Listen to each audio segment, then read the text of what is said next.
nami Abi Teti Julianti. Abdi di kelas 10 PPLG C.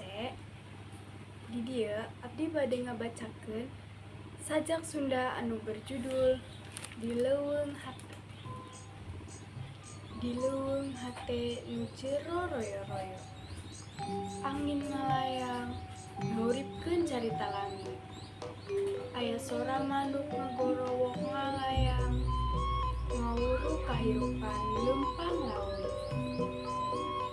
Gunung ngajeg-jereg, langit ngabuang wanci.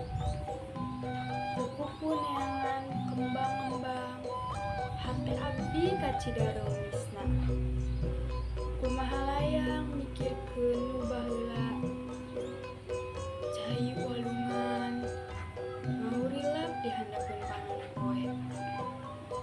Nyeret carita nu henteu leungit ku waktu, saperti cinta nu leuleut di jero hate.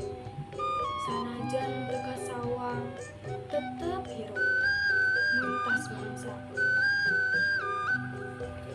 Sekian, Assalamualaikum warahmatullahi wabarakatuh.